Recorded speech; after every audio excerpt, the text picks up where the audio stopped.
Don't be surprised if you hear Snoop Dogg buying a summer home in Portland, Maine. Last night, that city became the latest to, quote-unquote, legalize marijuana, as did 3 communities in Michigan, including the city of Lansing.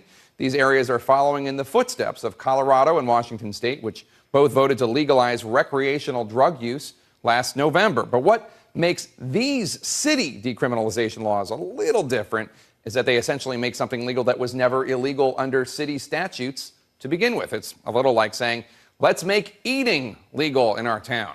It was never illegal. But by passing these proposals, cities and towns may have a stronger leg to stand on in their efforts to change state laws that make it illegal to smoke pot.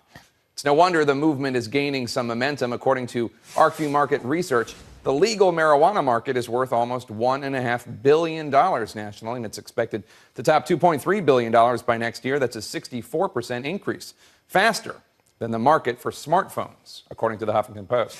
Our next guest is Mark Kleiman, a public policy professor at UCLA, and he says don't be surprised, given the current trends, if pot is legal nationwide in 5 years.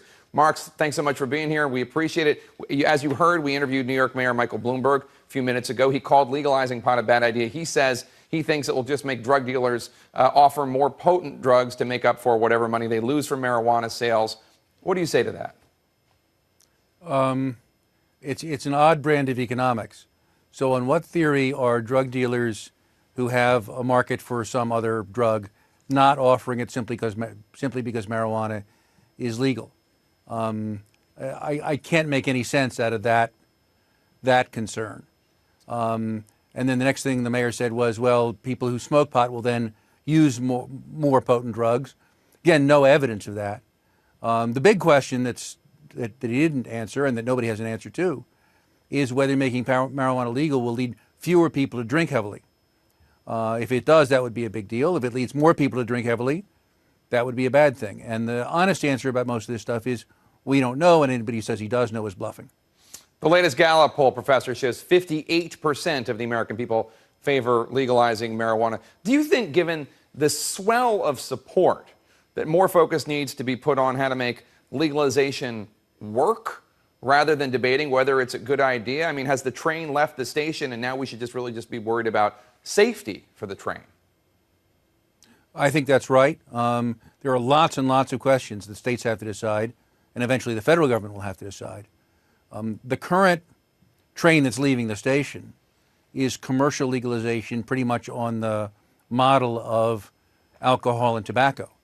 Now, those seem to me like 2 very bad models to follow, and I think we ought to be able to do better. But the piecemeal state-by-state approach rules out what I think is the best solution, which would be to have cannabis distributed by state agencies rather than by for-profit private entities. But you can't do that while cannabis is illegal nationally, since state officials can't be told to break federal law. So I'd like to get this out of the hands of the initiative writers and into the hands of legislators. I'd like to do it nationally, and I'd like to do it calmly. I don't think I'm going to get any of those things. Colorado recently passed a law to tax marijuana sales at a rate of 15%. Do you think that's a good model to follow for other states considering legalizing marijuana? Unfortunately, I don't. There are 2 problems with that tax. One is that the rate is too low, and the other is that it's set as a fraction of the market price. And the market price is going to fall with legalization, probably dramatically. What you'd like is a tax that rises as the market price falls to keep the price to the consumer more or less constant. And so I'd like to have an excise tax on THC, which is the main active agent in cannabis, and adjust that from year to year.